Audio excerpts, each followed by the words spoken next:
Hi, welcome to our Rtbawm Series. We thank God for the journey so far, and I urge us to please kindly keep supporting us by following us on our TikTok account and subscribing to our YouTube channel as well. Thank you so much, and God bless you. We are in the book of 2 Samuel, chapter 19. Yesterday we stopped at verse 31.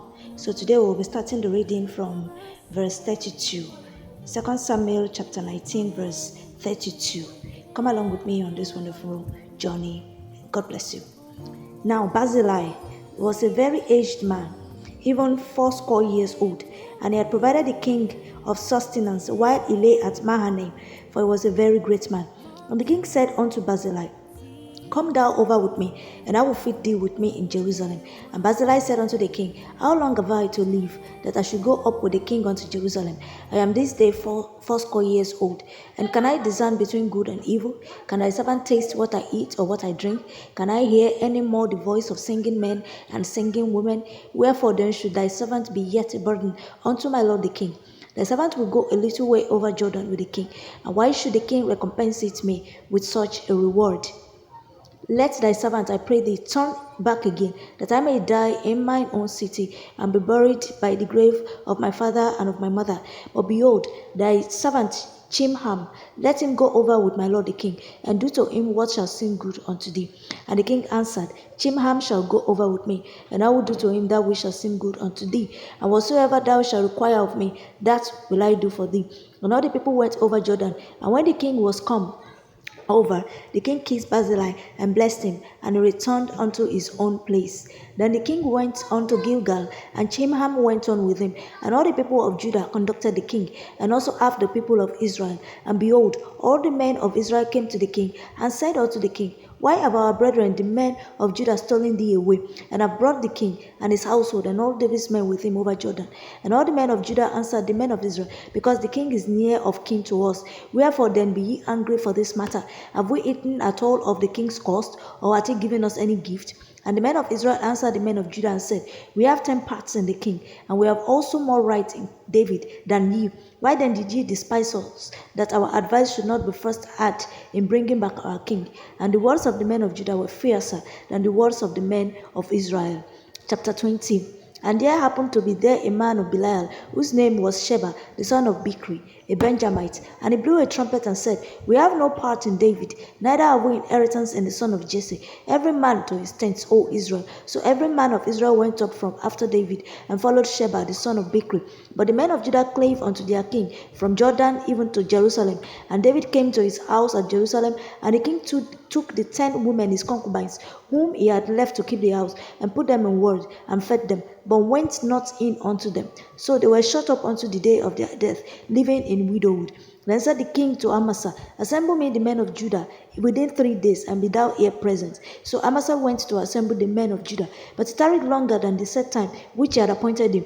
And David said to Abishai, Now shall Sheba the son of Bichri do us more harm than did Absalom.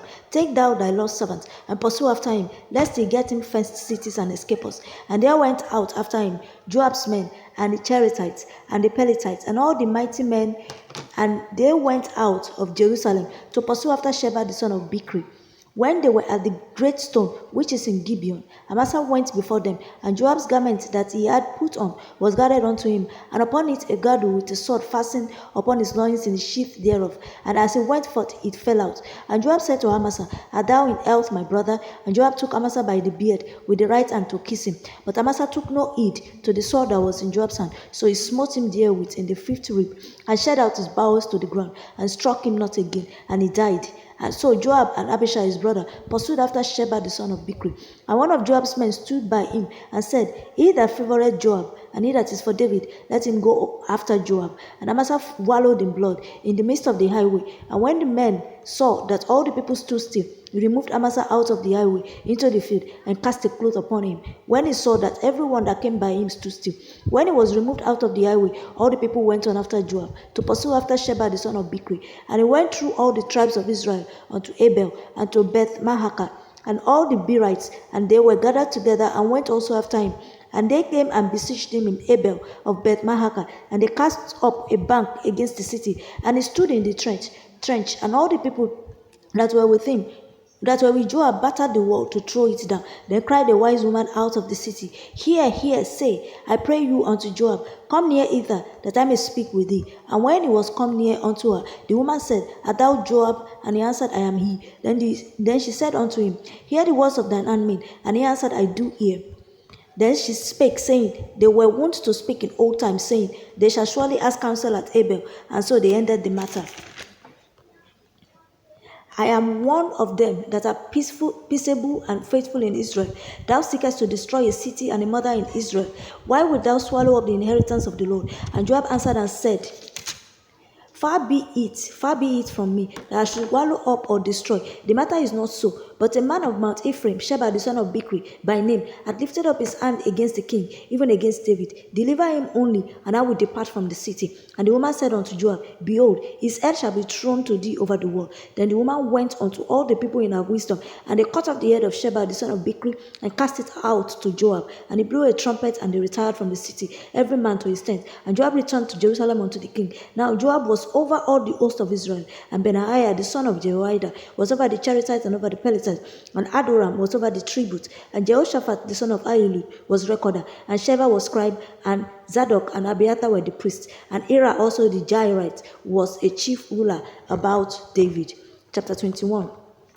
Then there was a famine in the days of David 3 years, year after year. And David inquired of the Lord, and the Lord answered, It is for Saul and for his bloody house, because he slew the Gibeonites. And the king called the Gibeonites and said unto them, Now the Gibeonites were not of the children of Israel, but of the remnant of the Amorites. And the children of Israel had sworn unto them, and Saul sought to slay them in his zeal to the children of Israel and Judah.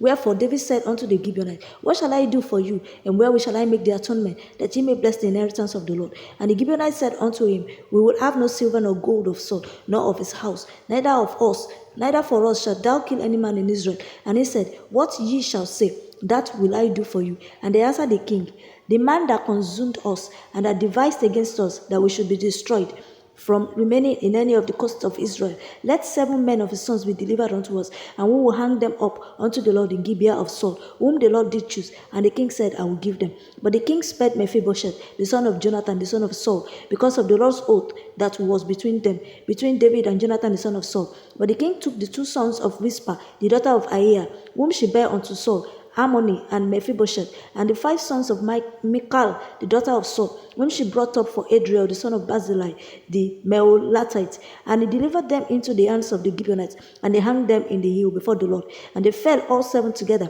and were put to death in the days of harvest, in the first days, in the beginning of barley harvest. And Rizpah, the daughter of Aiah, took sackcloth and spread it for her upon the rock, from the beginning of harvest until water dropped upon them out of heaven, and suffered neither the birds of the air to rest on them by day, nor the beasts of the field by night.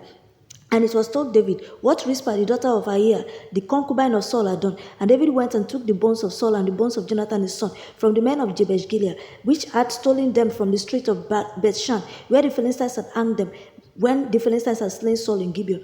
And he brought up from thence the bones of Saul and the bones of Jonathan his son, and they gathered the bones of them that were hanged. And the bones of Saul and Jonathan his son buried they in the country of Benjamin in Zelah, in the sepulchre of Kish his father. And they performed all that the king commanded. And after that God was entreated for the land.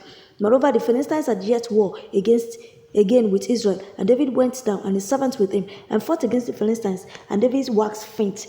And Ishbi-Benob, which was of the sons of the giant, the weight of whose spear weighed 300 shekels of brass in weight, he being guarded with a new sword, thought to have slain David.